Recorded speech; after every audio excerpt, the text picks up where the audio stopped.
नाजरीन।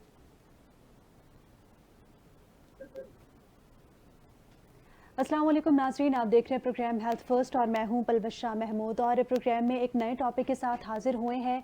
हमारा आज का जो टॉपिक है वो है हीट स्ट्रोक, असरात और इसके बचाव। नाजरीन, जैसा कि हम सब जानते हैं कि कराची नहीं पूरे पाकिस्तान में ही सूरज जो है वो आग बरसा रहा है और हीट स्ट्रोक के केसेस में इजाफा होता जा रहा है। सैकड़ों अफराद हीट स्ट्रोक के बायस इंतकाल भी कर गए।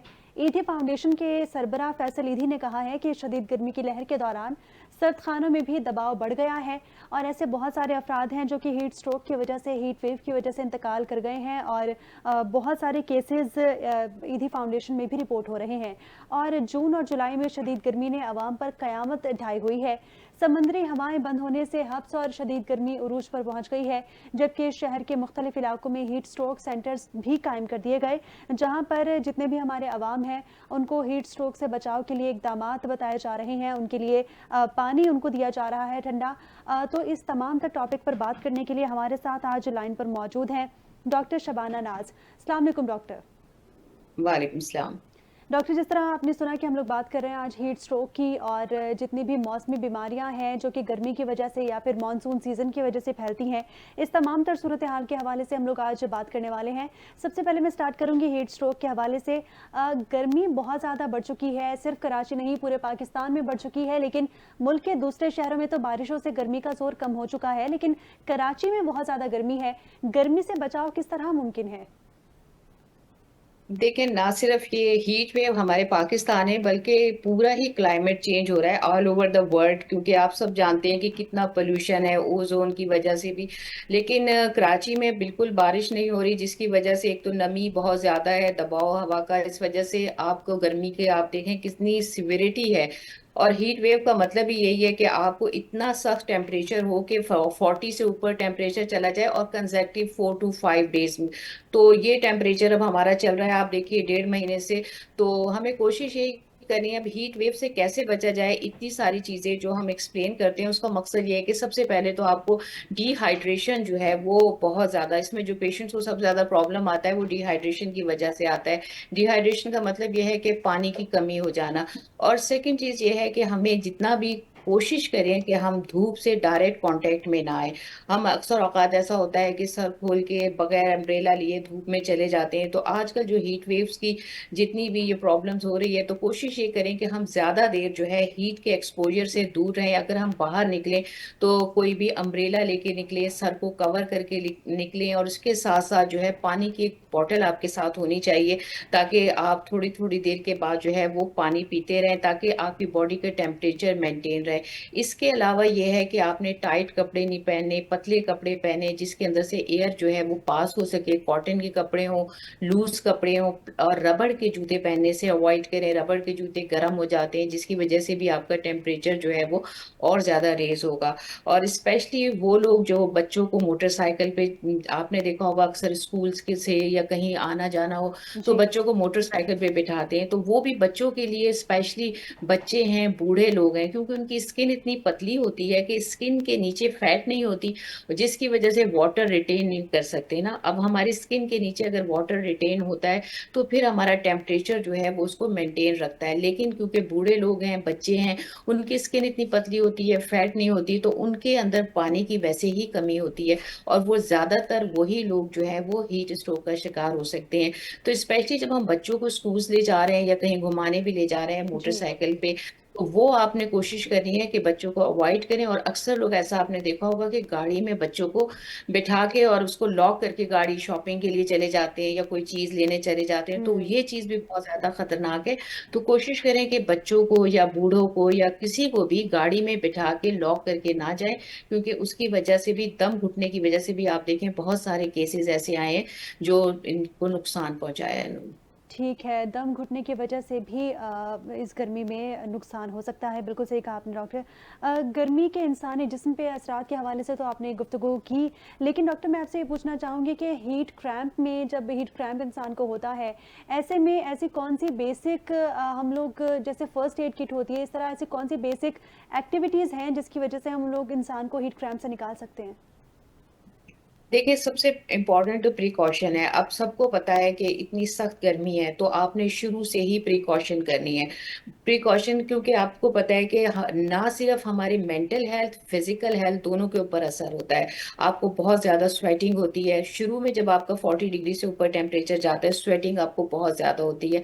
स्वेटिंग की वजह से जो है वो पसीना आने की वजह से आपका जो है नमकियात जो है इलेक्ट्रोलाइट बैलेंस वो डिस्टर्ब हो जाता है। सोडियम, पोटेशियम, मैग्नीशियम, जिसकी वजह से आपको टांगों में क्रैम्प्स आना, दिल की हम्म। धड़कन का तेज हो जाना, सर में दर्द, एंजाइटी, डिप्रेशन, ये सारी चीजें होना, आपको सांस जो है वो तेजी से आना शुरू हो जाता है। लेकिन फिर जब आपका 45 से के करीब टेम्परेचर होता है, उससे एक स्टेज ऐसी आती है जो सिवियर स्टेज, उसमें पसीना आना जो है वो खत्म हो जाता है।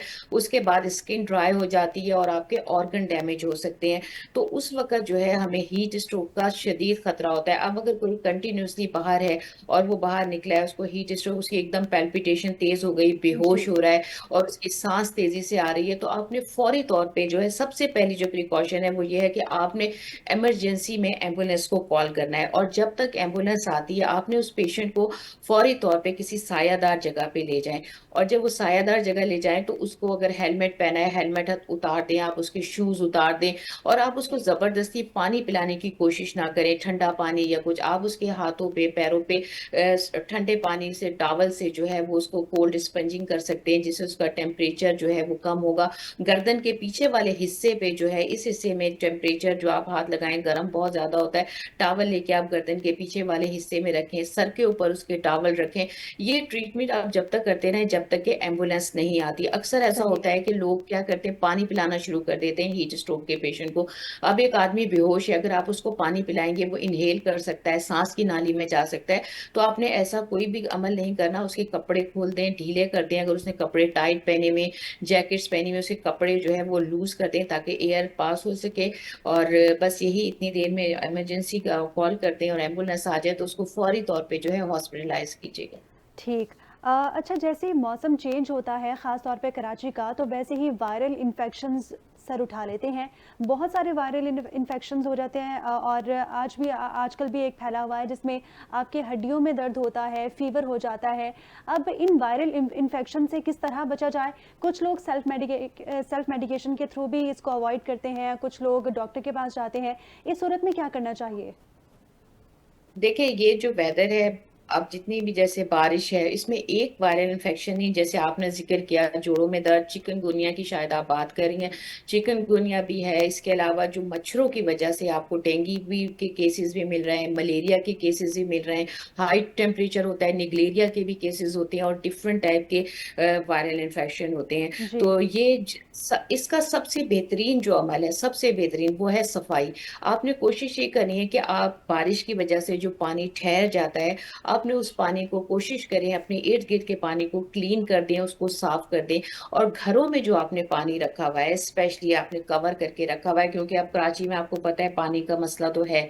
लोग पानी स्टोर करते हैं। पानी स्टोर करने में कोई हर्ज नहीं, लेकिन आपने जो भी पानी स्टोर करें, आप उसको कवर करके रखें। जब आप उसको खुला रखते हैं, तो खुले पानी की सतह पे ये मच्छर अंडे देते हैं। यही मच्छर जो है ये डेंगू का बायस बनते हैं। जो साफ पानी का मच्छर है वो डेंगू कॉज करता है, गंदे पानी का मच्छर मलेरिया कॉज करता है। बहुत ज्यादा हीट होती है तो जो फ्रेश वाटर आता है उसमें निगलेरिया होने के चांसेस होते हैं। जी। इसी तरह से चिकनगुनिया है, चिकनगुनिया भी आपको मच्छर के काटने की वजह से होता है। यानी बेसिक जो, अगर आप देखा जाए कि सबकी जो जड़ है वो मॉस्किटो है। और मॉस्किटो कब होते हैं, जब आपकी गंदगी होती है, पानी स्टोर होता है। तो आपने कोशिश ये करनी है कि आपने इस सफाई का ख्याल रखें, पानी ना खड़ा होना दें। तो मेरा ख्याल है काफी 50% जो है वो इस तरह के वायरल इन्फेक्शन जो चांसेस ड्यूरिंग आप। रिड्यूस हो जाएंगे। बिल्कुल। ठीक। डॉक्टर, जो लोग एसी अफोर्ड नहीं कर सकते वो किस तरह सरवाइव कर सकते हैं इस गर्मी में? क्योंकि पिछले 3-4 दिनों में जो टेम्परेचर है वो 45 तक गया, लेकिन फील्स लाइक जो था वो 50 प्लस था। जो लोग एसी अफोर्ड कर सकते हैं वो लोग तो इस गर्मी से महफूज रह सकते हैं, लेकिन जो लोग नहीं अफोर्ड कर सकते उनके लिए क्या प्रिकॉशंस हैं इस गर्मी को प्रिवेंट करने के लिए? देखें, अल्लाह ताला जब कोई तकलीफ देते हैं या कोई वेदर चेंज होता है तो अल्लाह ताला ने उसके सोल्यूशन भी रखे हुए हैं। बेशक। बात सिर्फ ये है कि आप उसको समझें। सबसे पहले तो आपने स्ट्रेस नहीं लेना, आपने ये कि परेशान हो गए कि हीट आ गई है, हीट वेव आ गई है। और आप जब स्ट्रेस लेंगे तो ऑटोमेटिकली जो नहीं भी होना होता वो भी होता है। सही। आपने कोशिश ये करनी है कि वो ड्रिंक्स अवॉइड करें जो कि आपके जिस्म से पानी का अखराज कर देते हैं, गर्मी प्रोड्यूस करते हैं, जैसे चाय है, कॉफी हम्म। है और अल्कोहल। इसका इस्तेमाल आप तर्क कर दें इन दिनों में। ये भी आपको बहुत हद तक इस गर्मी से, हीट स्ट्रोक से बचाएगी। दूसरे, फिर आपने ऐसे खाने अपनी खुराक का हिस्सा, पानी तो आपने हर 20 मिनट के बाद जो है वो आधा गिलास, 1 गिलास, कम से कम 2 से 3 लीटर पानी जो है वो आप पीते रहें। जब आप पानी पिएंगे तो आपकी बॉडी का टेम्परेचर जो है खुद ब खुद आहिस्ता आहिस्ता जो है वो कूल डाउन होना शुरू हो जाएगा। सेकंड ये है कि आपने कंटिन्यूसली हीट में नहीं रहना। जैसे कुछ हमारे यहाँ औरतों का ये कॉन्सेप्ट है कि अगर हम घर में हैं तो शायद उनको हीट स्ट्रोक नहीं हो सकता, लेकिन अगर आप किचन में भी मुस्तकिल गर्मी में काम कर रहे हैं तो हम्म। आपने कोशिश करनी है हर 10 मिनट के बाद, 15 मिनट के बाद थोड़ा सा आप किचन से बाहर निकलें, उस हॉट जो आपका इन्वायरमेंट है उससे आप बाहर निकलें। और इतने मुरगन खाने, स्पेशली जो है बहुत ज्यादा मसाले वाले खाने, मिर्चों वाले खाने, ज्यादा नमक वाले खाने, ज्यादा मीठे, ये चीजें खाने से आप अवॉइड करें। और ठंडे जैसे आपने लस्सी का इस्तेमाल करें, सत्तू है उसका इस्तेमाल करें, नींबू का जो पानी है, लेमन वाटर या शिकंजी जिसे आप कहते हैं, शिकंजी का इस्तेमाल करें। और वो फ्रूट्स इस्तेमाल करें जो कि जैसे कुकम्बर है सैलेड में, उसके अंदर काफी मिकदार में पानी होता है, तरबूज है, खरबूजा है, पपीता सही। है, इस तरह के आप फ्रूट्स इस्तेमाल करें। तो ये चीजें भी काफी हद तक जो है वो आपकी बॉडी को मेंटेन रखती हैं। और दूसरा ये है कि आपने बहुत ज्यादा, कुछ लोग जो है एक्सरसाइज बहुत ज्यादा, स्ट्रेनस एक्सरसाइज बहुत ज्यादा, आपने एक्सरसाइज नहीं करनी जब आप देख रहे हैं इतनी गर्मी है, पसीना है, तो कोशिश करें कि एक्सरसाइज गर्मी के टाइम पे आप ना करें। सही। जी। क्लाइमेट चेंजेस के क्या असरात इंसानी बॉडी पे मुरतब हो सकते हैं? सिर्फ गर्मियों में नहीं, पूरे मुल्क, पूरे साल में ही हमारे यहाँ मौसम बहुत अनएक्सपेक्टेड सा रहता है। कभी भी बारिश हो सकती है और कभी भी गर्मी की जो लहर वो चल सकती है। इवन नवंबर में भी लास्ट ईयर गर्मी की लहर बरकरार थी। तो डॉक्टर, क्लाइमेट चेंजेस से किस तरह बचा जा सकता है? देखिए परीक्षा, बचना तो नामुमकिन है। जो चीज हमारे इर्द गिर्द है, हमारे माहौल है, आपका उससे बचना बहुत मुश्किल है, लेकिन आप उसको मैनेज कर सकते हैं। अल्लाह ताला ने अशरफुल मखलूकात बनाया है इंसान को। इंसान को अल्लाह ने ये काबिलियत दी है कि वो हर चीज को फेस कर सके, उसके हिसाब से उसको मैनेज कर सके। सबसे पहले तो आपने वेंटिलेशन का ख्याल रखना है। जैसे अब हीट देखें, सर्दी है, गर्मी है, कोई भी वेदर हो एक्सट्रीम, चाहे सर्दी हो चाहे गर्मी हो, दोनों ही आपकी बॉडी पे मुज़िर असरात होते हैं।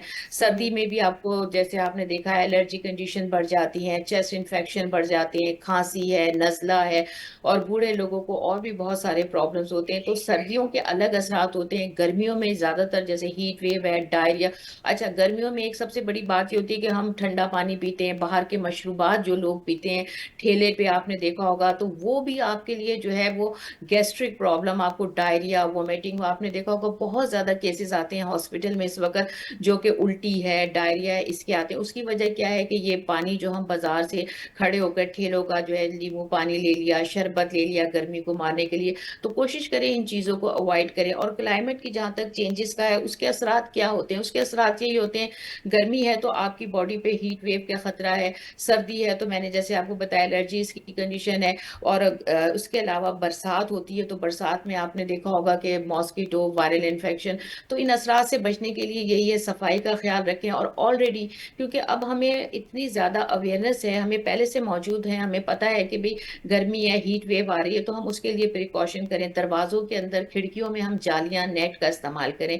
नेट के इस्तेमाल से ये होता है तो क्रॉस वेंटिलेशन होती है, आपके दरवाजे बंद रहते हैं, दूसरे के मॉस्किटो का जो है वो, उससे भी आप बच सकते हैं। तो ये कुछ ऐसी प्रिकॉशंस हैं क्लाइमेट की चेंजेस से जिससे आप उनसे फाइट कर सकते हैं। अपना खाने का जो है, हम क्योंकि खाते बहुत ज़्यादा मसालेदार चीज़ें हैं जिसकी वजह से भी हमें प्रॉब्लम होते हैं। अपने खाने को सादा बनाएं, सिंपल सब्जियां लें, सीजनल सब्जियां लें, फ्रोज़न खानों को अवॉइड करें। और जो कार्बोनेटेड ड्रिंक्स हैं, जैसे कोल्ड ड्रिंक्स वगैरह हैं, कोला ड्रिंक्स वगैरह हैं, आप इनको अवॉइड करें। ये एसिडिक फूड होते हैं, आपकी बॉडी का, आपके ब्लड का जो है वो एसिड, उसको पीएच जो है वो एसिडिक कर देते हैं। जब खून का पीएच एसिडिक हो जाता है तो ये एसिड ब्लड जो है इसको मेंटेन करने के लिए हमारी हड्डियों से कैल्शियम जो है वो एब्जॉर्ब करना शुरू कर देता है, जिसकी वजह से आपकी हड्डियां खोखली हो जाती हैं, आपको सही। ऑस्टियोपीनिया होता है, ऑस्टियोप्रोसिस। तो ये एक छोटी सी, मतलब एक छोटी सी एहतियात अगर आप करते हैं तो आप बहुत सारे मेंटल, और आप देखें एंजाइटी, डिप्रेशन, कितनी चीजें हैं, उन सब से आप बच सकते हैं। डॉक्टर, जैसे आपने बताया कि मौसम चेंज जब होता है तो बहुत सारी वायरल बीमारियां सर उठाती हैं, और उसमें मलेरिया, चिकनगुनिया और इस तरह की भी बहुत सारी बीमारियां हैं। अब कुछ लोग इसको गर्मी की वजह से बॉडी को वीक होना समझ के सेल्फ मेडिकेशन की तरफ जाते हैं। कुछ लोग पैनाडॉल का इस्तेमाल करते हैं, कुछ लोग और बहुत सारी पैरासिटामॉल्स का इस्तेमाल कर रहे होते हैं। तो सेल्फ मेडिकेशन गर्मी की सूरत में क्या क्या असर बॉडी पे क्रिएट करती है? देखिए, सबसे पहले जैसे आपने कहा वायरल इन्फेक्शन है। वायरल इन्फेक्शन में आपको पता है कि जैसे अगर डेंगू खुदा ना खास्ता किसी को होता है, आपके प्लेटलेट्स के ऊपर इफेक्ट होता है, खून आपका जमना खत्म हो जाता है। तो जब अगर आप कोई ऐसी पेन किलर्स लेते हैं तो वो ऑटोमेटिकली आपके जो है वो प्लेटलेट्स के ऊपर इफेक्ट करती है। तो हम सब पेशेंट्स को यही कहते हैं कि अगर आपको फीवर हो रहा है या अगर आपको डेंगू का मतलब खतरा महसूस हो रहा है, जी। तो आपने सेल्फ मेडिकेशन में कोई भी दवा जो है वो आपने, स्पेशली जो लोग एस्प्रिन, डिस्प्रिन वगैरह लेते हैं, वो भी बंद कर दें और सही। खुद से सेल्फ मेडिकेशन, एंटीबायोटिक्स नहीं लें। अगर आपको कोई ऐसा वायरल इन्फेक्शन है जो आपके ऊपर इफेक्ट कर रहा है, आपके प्लेटलेट्स पे, आपके ब्लड काउंट के ऊपर, तो अगर आप ये मेडिसिन लेंगे तो वो और ज्यादा कॉम्प्लिकेशन होगा। क्योंकि देखिए, डेंगू है, कोई भी वायरल इन्फेक्शन है, वो इतना खतरनाक नहीं होता। खतरनाक कब होता है? जब सेकेंडरी कॉम्प्लिकेशन होती हैं। सेकेंडरी कॉम्प्लिकेशन जब होती हैं जब हम मतलब डाइट में एहतियात नहीं करते, जब हम सेल्फ मेडिकेशन लेना शुरू कर देते हैं, जब हम हम्म। रेस्ट नहीं करते, जब हम पानी नहीं पीते। तो कोशिश हमें ये करनी चाहिए कि इन सेल्फ मेडिकेशंस को अवॉइड करें। अगर आपको कोई ऐसी चीज महसूस होती है, आप फौरी तौर पे अपने डॉक्टर के पास जाएं। डॉक्टर उसको डायग्नोज कर ले तो उसको आप घर पर भी मैनेज कर सकते हैं। ठीक है, हम लोग घर पे भी इसको मैनेज कर सकते हैं। डॉक्टर, शॉर्टली आपसे पूछना चाहूँगी कि हीट वेव क्योंकि सबको ही मुतासर करता है, लेकिन कुछ स्पेसिफिक अफराद जो कि उम्र के हिसाब से जिनका तयन किया जा सकता है, ऐसे कौन से अफराद हैं, कौन से मखसूस लोग हैं जिनको हीट वेव या कोई भी वायरल डिजीज़ बहुत जल्दी मुतासर करती है? सबसे पहले तो ये कि जिनका इम्यून सिस्टम, मदाफती सिस्टम हमारी बॉडी में अल्लाह ताला ने रखा है, जो बीमारियों से फाइट करता है। अब हम जिस माहौल में रहते हैं, अगर आप इसके एग्जामिनेशन करें या इसको टेस्ट करें तो इसमें मिलियंस और बिलियंस के करीब जो है वो आपको जर्म्स और ऑर्गेनिज्म मिलते हैं। लेकिन अल्लाह ताला ने हमारी बॉडी में एक मदाफती सिस्टम रखा है, जिसकी वजह से हम इन जरासीम से लड़ते हैं, बीमार नहीं होते। लेकिन सही। अगर आपका ये मदाफती सिस्टम जो है, इम्यून सिस्टम जिसे इंग्लिश में कहा जाता है, मेडिकल लैंग्वेज में, अगर आपका इम्यून सिस्टम कमजोर होता है तो उसकी वजह से आप फौरन जो है वो बीमारी को कैच कर लेते हैं। उसमें कौन कौन से लोग हैं? जैसे आपने पूछा, बच्चे, स्पेशली ठीक। छोटे बच्चे, उनका इम्यून सिस्टम बहुत कमजोर होता है। प्रेग्नेंट लेडीज जो हैं, उनका इम्यून सिस्टम, बूढ़े लोग, और वो लोग जो कोई ऑटो इम्यून डिजीज को जो है कंप्रोमाइजिंग, जैसे सपोज ऑटो इम्यून का मतलब ये है, जैसे डायबिटीज के पेशेंट हैं, थायराइड के पेशेंट हैं, या आपकी कुछ ऐसी बहुत सारी ऐसी डिजीज हैं जिनसे आपका अपना मदाफती सिस्टम ही आपकी बॉडी को जो है वो तकलीफ दे रहा होता है। तो वो जी। अगर पेशेंट्स को ये चीजें हैं। अच्छा, इम्यून सिस्टम आप बूस्ट करने का सबसे सिंपल तरीका ये है कि आपने अपना विटामिन D3 का लेवल जो है उसको मेंटेन रखना है। D3 अगर आपका मेंटेन होगा तो आपका इम्यून सिस्टम भी बूस्ट करेगा।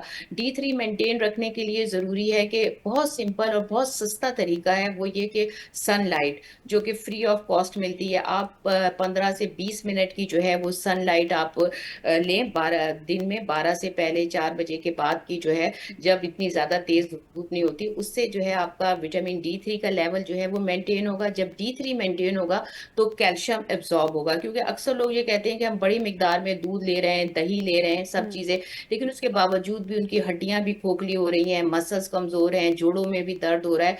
तो स्पेशली चिकन गुनिया अगर होता है तो बहुत ज्यादा जो है वो लोगों के जोड़ों में दर्द, और 6 महीने से कुछ लोगों को 1 साल तक ये दर्द रहता है। तो जिन सही। लोगों का विटामिन D3 और कैल्शियम नॉर्मल होता है, और D3 और कैल्शियम दोनों एक दूसरे के लिए लाजमो मलजूम है। अगर D3 पूरा नहीं होगा तो आप कितना भी कैल्शियम लेते रहें, वो कैल्शियम आपकी जिस्म में असर नहीं करेगा। तो D3 को आप मेंटेन रखें, इम्यून सिस्टम स्ट्रांग होगा। D3 आपका, इसके अलावा आपको मिलता है जैसे पोल्ट्री की मसनूआत है ना, अंडा है, मछली है, मुर्गी है, जी। इन सारी चीजों से मिलता है। और आप जो सब्ज पत्तों वाली सब्जियां हैं वो आप खाएं। लेकिन एक चीज का ख्याल रखें कि अगर आपका D3 का लेवल कम है, आपने टेस्ट करवाया, तो आपको डॉक्टर जो टैबलेट देता है, अगर टैबलेट फॉर्म में या शॉट्स या इंजेक्शन के फॉर्म में, पीने जी। वाले भी होते हैं, लगाने वाले भी, तो वो आपने लेने, लेकिन उसके बाद उसे कंटिन्यूसली अपनी मर्जी से ना रखें। अगर इसका लेवल 130 से ऊपर जाता है तो उसके साथ भी फिर आपके साइड इफेक्ट शुरू हो जाते हैं, क्योंकि लोग ऐसा करते हैं कि विटामिन समझते हैं कि वो तो कोई नुकसान नहीं पहुंचा सकते, तो उसकी वजह से भी पैल्पिटेशन होना, टॉक्सिसिटी की तरफ जो है इंसान चला जाता है। ठीक डॉक्टर, जिस तरह आपने कहा कि सबसे ज़्यादा इम्यून सिस्टम हमारी हेल्थ पे इम्पैक्ट करता है, क्रिएट करता है। अगर हेल्थ इम्यून सिस्टम स्ट्रांग हो तो हम तमाम बाकी बीमारियों से भी इजीली लड़ सकते हैं। अब मैं प्रेग्नेंट ख़वातीन के हवाले से बात करूंगी, क्योंकि प्रेग्नेंट ख़वातीन ऑलरेडी एक और जान को अपने अंदर पाल रही होती हैं, तो वो बहुत जल्दी यकीनन जितनी भी ये वायरल डिजीज़ हैं इनसे मुतासर हो सकती हैं। उनको किन एहतियात की ज़रूरत होती है, हीट वेव हो चाहे या फिर वो वायरल डिजीज़ हो, इस हवाले से बताइएगा। सारी एहतियातें यही होती हैं जो एक आम आदमी को करनी होती है, लेकिन उनको उससे कहीं ज्यादा करनी होती हैं, क्योंकि जैसा मैंने कहा कि उनका इम्यून सिस्टम कमजोर होता है। उनको हीट वेव में कोशिश ये करनी है कि गर्म जगह जाने से वो अवॉइड करें, अपने कपड़े लूज पहने, जैसे सारी मैंने एहतियातें, चाय और कॉफी का इस्तेमाल जो है वो बिल्कुल बंद कर दें। स्मोकर जो है वो स्मोकिंग का जो है वो भी इस्तेमाल, वो भी आपके बॉडी के ऊपर इफेक्ट करता है। अल्कोहल जो लोग लेते हैं उनके लिए भी। तो प्रेग्नेंट लेडीज का जहां तक ताल्लुक है, उनको कोई एक्स्ट्रा ऑर्डिनरी नहीं, बस यही प्रिकॉशन जो एक आम आदमी करता है, यही सारी प्रिकॉशन करनी है। और सबसे अहम चीज ये होती है कि इम्यून सिस्टम स्ट्रांग रखने के लिए जरूरी नहीं है, कोई रॉकेट साइंस नहीं है, कोई ऐसी मेडिसिन नहीं है, कोई ऐसा खास स्पेशल खाना नहीं खाना। आपने सीजनल जो सब्जियां हैं, सीजन की जो सब्जियां आती हैं, वो सब्जियां आपने इस्तेमाल करनी है। सीजनल आपने फ्रूट इस्तेमाल करने हैं। पेलेंटी ऑफ वाटर, पानी आपने बहुत ज्यादा पीना है। अगर आप अपनी सिंपल डाइट रखते हैं, जितनी सिंपल डाइट आपकी होगी उतना ही ज्यादा आपका इम्यून सिस्टम स्ट्रांग होगा। और उसके साथ साथ आपने एक्सरसाइज और वॉक, वॉक बहुत इंपॉर्टेंट है आपकी बॉडी के लिए। जब अगर आप प्रेगनेंसी में हैं, या फिर आप बूढ़े हैं, या फिर आपको कोई हार्ट डिजीज है, डायबिटीज है, कोई भी आपको बीमारी है, तो जो वॉक है ना वो आपके, देखें WHO जो वर्ल्ड हेल्थ ऑर्गेनाइजेशन है, वो भी रिकमेंड करती है कि 30 मिनट्स की वॉक जो है 5 डेज इन अ वीक आपने करनी है। तो अगर ठीक। आप 30 मिनट की वॉक रोजाना शामिल कर लेते हैं, तो उससे आपकी शुगर कंट्रोल रहती है। स्पेशली आपने देखा होगा प्रेग्नेंट लेडीज में भी ऐसा होता है कि ड्यूरिंग प्रेगनेंसी भी शुगर होती है बहुत सारी खवातीन को, लेकिन उसके बाद जब डिलीवरी हो जाती है तो वो शुगर नहीं रहती। तो इसी तरह से इन सब चीज़ों को मेंटेन करने के लिए अगर आप वॉक करते हैं, और प्रॉपर हल्की फुल्की एक्सरसाइजेज, और स्पेशली प्रेगनेंसी में ब्रीदिंग एक्सरसाइजेज बहुत इंपॉर्टेंट है। फ्रेश हवा में बैठ के आप सांस की एक्सरसाइज करें, उससे भी आपको बहुत काफ़ी हद तक जो है वो आपके इम्यून सिस्टम पे भी इफेक्ट पड़ेगा, आपकी जनरल हेल्थ के ऊपर भी इफेक्ट पड़ेगा। ठीक। डॉक्टर, कुछ लोग आजकल यानी कि इतनी गर्मी में भी बाहर निकलते हुए हेलमेट का या फिर मास्क का इस्तेमाल लाजमी रखते हैं। इस सूरत में उनके लिए क्या एहतियाती तदाबीर हो सकती हैं? क्या उनको मास्क नहीं लगाना चाहिए, या फिर अगर वो लगा रहे हैं तो कोई स्पेसिफिक टाइम पीरियड है उनके लिए? देखिए, हेलमेट, क्योंकि बहुत सारी चीज़ें ऐसी होती हैं जो हमारे लिए नुकसानदेह होती हैं, लेकिन वो हमारे लिए ज़रूरी भी होती हैं, उसको हम कहते हैं जस्टिफिकेशन। अब जब जस्टिफिकेशन की बात करें, अगर आप ट्रैवल कर रहे हैं तो हेलमेट लगाना मोटरसाइकिल पे ज़रूरी है, स्पेशली जब बरसात का मौसम है। तो देखिए, मसला ये होता है कि जब हम कोई चीज़ इस्तेमाल कर रहे होते हैं, क्योंकि मैंने जैसे कहा कि जस्टिफिकेशन बहुत इंपॉर्टेंट है। कुछ चीज़ें ऐसी हैं कि जो लाइफ के लिए बहुत ज़रूरी है। जब आप ट्रैवल कर रहे हैं तो उस वक्त मोटरसाइकिल में जितने ज्यादातर हमारे पास जो केसेस आते हैं हेड इंजरी के आते हैं, बिल्कुल। मोटरसाइकिल पे हेलमेट पहना हुआ होता है, तो वो जिंदगी चली जाती है उसमें। और बरसात के मौसम में तो ज्यादा स्लिपरी हो रहा होता है। तो आप मोटरसाइकिल वाले ये है कि आप हेलमेट का इस्तेमाल करें, लेकिन हेलमेट के इस्तेमाल के लिए कि थोड़ी देर कंटिन्यूसली जो है वो आधा घंटा पौना घंटा आप ट्रेवल ना करें। आप 15 मिनट के बाद थोड़ी देर के लिए किसी सायादार जगह पे रुकें, हेलमेट को उतारें और ठंडे पानी के टॉवल से जो है वो सर और मुंह को साफ करें, थोड़ा सा पानी पी लें। तो ये कुछ ऐसी एहतियात आप करें, क्योंकि देखें ये हमेशा नहीं रहती हीट वेव। कोई ऐसे ये वायरल इन्फेक्शन भी कुछ अरसे के लिए हम इस डिजास्टर, साइलेंट डिजास्टर इसे कहा जाता है, कुछ अरसे के लिए हमें इस चीजों को फेस करना है। और इन चीजों को जब भी हम फेस कर सकते हैं कि जब हम प्रिकॉशन करें, क्योंकि एहतियात जो है वो आपके लिए लाजिम है। एहतियात इलाज से बेहतर है। अगर यही है कि हम इस अरसे को कुछ इस तरह से गुजार लें तो अल्लाह ताला खैर करेगा, हम आगे भी इस चीज को मेंटेन रख सकते हैं। बिल्कुल, बिल्कुल सही कहा आपने। डॉक्टर, कुछ लोगों के लिए कोल्ड ड्रिंक्स लाज़िम व मलज़ूम हो जाती हैं। वो कोल्ड ड्रिंक्स के बगैर ना खाना खा पाते हैं, ना उनको कुछ और अच्छा लगता है। ऐसी सूरत में यकीनन हीट वेव में भी कोल्ड ड्रिंक्स आप मना ही करेंगे या कोई भी डॉक्टर मना करेगा लेने से। कोल्ड ड्रिंक का अल्टरनेट क्या हो सकता है? जिन लोगों को ठंडा पीने की आदत है या कोल्ड ड्रिंक्स की तरफ वो बहुत ज़्यादा रुजू करते हैं, इसका अल्टरनेट क्या हो सकता है? सिंपल ऑल्टरनेट, अल्लाह ताला ने पानी बगैर कीमत और पानी आपके पास मौजूद है, लेकिन उसके अलावा लस्सी का इस्तेमाल आप कर सकते हैं।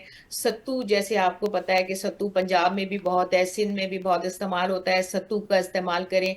और लीमू पानी, शिकन बीन जिसे कहा जाता है, उसका इस्तेमाल करें। और सब्जियां जिनके अंदर पानी होता है जैसे कुकम्बर, आप स्मूदीज बना सकते हैं, आप स्लश बना सकते हैं। जैसे अगर आपने खीरे को पानी में डाला, बर्फ डाली तो उसका स्लश बन गया एक शरबत, उसको आप पी लें। इसके अलावा तरबूज है, तरबूज का आप जूस निकाल के पी सकते हैं। ये सारी चीजें जो हैं सिंपल सिंपल सी चीजें हैं, ये आप इस्तेमाल करें। जरूरी नहीं कि कोल्ड ड्रिंक, कुछ ये तो हमारी जबान का चस्का है। बिल्कुल। कोल्ड ड्रिंक कोई भी हेल्थ जो ऑर्गेनाइजेशंस हैं वो उसको रिकमेंड नहीं करती। कार्बोनेटेड ड्रिंक्स बल्कि हमारी बॉडी में नेगेटिव इम्पैक्ट डालती हैं। ठीक, कार्बोनेटेड ड्रिंक्स यकीनन हमारी बॉडी में एक नेगेटिव इम्पैक्ट क्रिएट करती हैं। डॉक्टर, आपने बता दिया कि किस तरह हम अपने आप को महफूज रख सकते हैं गर्मी की तपिश से, हीट स्ट्रोक से। लेकिन बच्चों के हवाले से अगर बात करें तो आपने ये तो बताया कि बच्चों को हम लोगों को बाहर नहीं लेके जाना चाहिए। लेकिन अगर खुदा न खास्ता किसी बच्चे को हीट वेव लग जाती है, हीट स्ट्रोक हो जाता है, तो उस सूरत में बच्चे की केयर किस तरह मुमकिन है? देखिए, हीट वेव आना, उसमें प्रिकॉशन करना डिफरेंट चीज है कि बस वो जैसे ही सबकी करने हैं कि पतले कपड़े पहनाने, पानी पिलाना है, बार बार धूप में जाने से अवॉइड करना है, मोटरसाइकिल पे आपको बिठाने नहीं बिठाना, बाहर बच्चों को धूप में ना खेलने दे। ये तो प्रिकॉशन है। लेकिन ठीक, हीट स्ट्रोक होना वो एक अलग चीज है कि मतलब उसने, हीट वेव ने आपको फिजिकली और मेंटली इफेक्ट डैमेज कर किया दिया। है, अगर ठीक। बच्चे की पेल्पिटेशन तेज हो रही है, बहुत ज्यादा पसीना आ रहा है, घबराहट हो रही है, बच्चा रो रहा है, इरिटेट हो रहा है, तो फौरी तौर पे सबसे पहले तो आप उसको हॉस्पिटल ले जाएं। कोई भी अगर हीट स्ट्रोक का पेशेंट है, आप उसको खुद से मैनेज करने की कोशिश ना करें, उसको ठंडे पानी ना पिलाएं। जैसे मैंने कहा, फौरी तौर पे जो है आप उसको हॉस्पिटल ले जाएं। और जब तक आप हॉस्पिटल लेके जा रहे हैं उस वक्त तक आप जो है वो ठंडे पानी का टावल, ठंडा बर्फ का पानी नहीं, आम नॉर्मल वाटर जो है उसमें टावल भिगो के आप उसके हाथों पे, पैरों पे, गर्दन के पीछे वाले हिस्से पे, पेट पे रखें, ताकि उसका टेम्परेचर जो है वो थोड़ा सा बेहतर होता जाए। उसके कपड़े जो है वो लूज कर दें ताकि, और जूते उतार दें ताकि थोड़ा थोड़ा जो है वो बॉडी नॉर्मल टेम्परेचर की तरफ आती जाए। ठीक, बहुत शुक्रिया डॉक्टर शबाना, आप हमारे साथ मौजूद थी। आपने इस तमाम तर सूरत हाल पे गुफ्तगू फरमाई। नाजरीन, हीट स्ट्रोक इंतहाई जिस्म को, एक इंसानी जिस्म को बहुत ज़्यादा इफ़ेक्ट करता है। हीट स्ट्रोक की वजह से बहुत लोग, कराची में अमवात भी रिपोर्ट हो रही हैं। ईदी सर्द खानों में भी बहुत ऐसे केसेस आ रहे हैं जिनका आगे पीछे कोई भी नहीं है और वो हीट स्ट्रोक की वजह से उनकी अमवात वाक़ हुई है। तो हम सबको चाहिए कि हम लोग एहतियात करें, अपने आप को हीट स्ट्रोक से महफूज रखें। आजकल कराची में बहुत ज़्यादा गर्मी है, कराची ही नहीं बल्कि पूरे पाकिस्तान में ही टेम्परेचर इस वक्त 40 प्लस जा रहा है। तो ऐसे में हमारे साथ एक पानी की बोतल होना लाजिम है। अगर पानी नहीं हम लोग रख सकते तो हमें चाहिए कि थोड़ी थोड़ी देर बाद खुद को हाइड्रेटेड रखें, जिसकी वजह से हमें हीट स्ट्रोक नहीं लगेगी। इसके अलावा इम्यून सिस्टम, जिस तरह हमारे साथ डॉक्टर मौजूद थी, उन्होंने फरमाया कि इम्यून सिस्टम स्ट्रांग होना बहुत ज़रूरी है। और जिन लोगों का इम्यून सिस्टम स्ट्रांग नहीं है, कुछ ऐसे पेशेंट्स होते हैं जो कि ऑलरेडी डायबिटिक होते हैं, कुछ कैंसर पेशेंट्स होते हैं जिनका इम्यून सिस्टम बहुत ज़्यादा वीक हो चुका होता है, उनके लिए बहुत ज़्यादा एहतियात की ज़रूरत है। और अगर कोई नॉर्मल इंसान जिसको इस तरह की कोई भी डिजीज़ नहीं है और वो हीट स्ट्रोक का शिकार होता है, तो हमें चाहिए कि हम अगर उसको देखें तो फ़ौरन उसके हाथ पाँव को, अगर जूते पहने हुए तो जूते उतारें और अगर हेलमेट पहना हुआ है तो हेलमेट उतारें और उसको पानी पिलाने की कोशिश करें ताकि वो इस हीट से बच सके। प्रोग्राम का वक्त ख़त्म हुआ और हम नेक्स्ट प्रोग्राम में हाजिर होंगे एक नए टॉपिक के साथ। इसी तरह मुझे और मेरी पूरी टीम को इजाज़त दीजिए। अल्लाह हाफ़िज़।